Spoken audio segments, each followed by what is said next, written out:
ഇന്നലത്തെ മത്സരത്തിലേക്ക് വരുമ്പോൾ അതായത് ഒരു ടീം ഏത് രീതിയിൽ കളിക്കരുത്, ഏത് രീതിയിൽ കളിക്കണമെന്ന് കൃത്യമായിട്ട് ഏത് രീതിയിൽ കളിക്കരുത് എന്ന് മുംബൈ കൃത്യമായിട്ട് നമുക്ക് കാണിച്ചു തന്നു.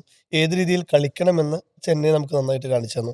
അതിൽ പറയാനുള്ളത് മത്സരം അപ്പം ഇനി T20 ആയിക്കോട്ടെ, സിറ്റുവേഷൻ അനുസരിച്ച് ഡീപ്പിലേക്ക് കൊണ്ടുപോകുക എന്നുള്ളൊരു ഉത്തരവാദിത്വം T20യിലുണ്ട്. പ്രത്യേകിച്ച് ചെന്നൈയിലെ ചെപ്പോക്കിലെ ട്രാക്ക് നമുക്കറിയാം വളരെ സ്ലോ ആയ പിച്ചാണ്. ആ സ്ലോ ആയ പിച്ചിൽ അക്കീൽ ഹുസൈൻ ഇറക്കിയില്ല, അതായത് സ്പിന്നർക്ക് വലിയ പിന്തുണ നൽകുന്നൊരു ട്രാക്കിൽ അക്കീൽ ഹുസൈൻ ഇറക്കിയില്ല എന്നുള്ളത് വലിയ അത്ഭുതം തോന്നും.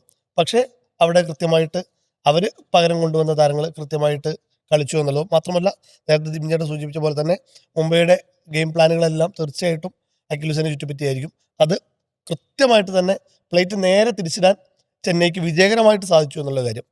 ഈ ഋതുരാജ് ഗൈക്വാദ് അദ്ദേഹത്തിൻ്റെ ഫോമിനെ കുറിച്ച് നമുക്ക് വലിയ ആശങ്കകളുണ്ട്. ആദ്യത്തെ 7 മത്സരങ്ങളിൽ ഒരു മത്സരം പോലും അദ്ദേഹത്തിന് നല്ലൊരു പറയാനുണ്ടായിരുന്നില്ല.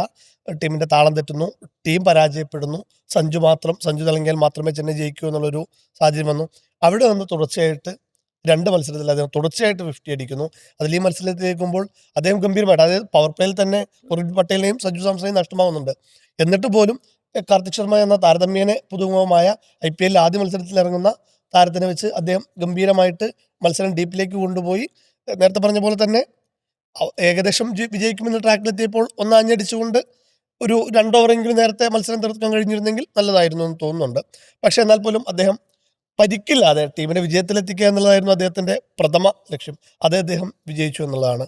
മറുവശത്തേക്ക് മുംബൈ ഇന്ത്യൻസിലേക്ക് നോക്കുമ്പോൾ മത്സരശേഷം കമൻറ്റേറ്ററോട് ഹാർദിക് പാണ്ഡ്യ പറയുന്നുണ്ട്. കമൻറ്റേറ്റർ പറയുന്നുണ്ടോ ഒരു മോശം മത്സരം കൂടി ഇല്ല, മോശം സീസൺ എന്നാണ് ഹാർദിക് പറയുന്നത്. സത്യമാണ്.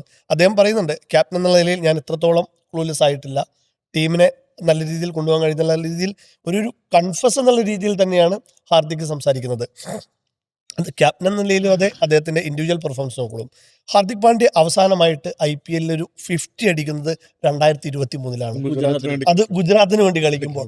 പിന്നീട് മുംബൈയിലേക്ക് വന്ന 3 സീസണുകൾ അത് ക്യാപ്റ്റനായിട്ടൊരു അതിഗംഭീരമായ ഒരു രീതിയിലാണ് കൊണ്ടുവരുന്നത്. പുതിയ പിള്ളേരൊക്കെ പറയും പോലെ ഓറ മാത്രമേ ഉള്ളൂ, കളിയില്ല.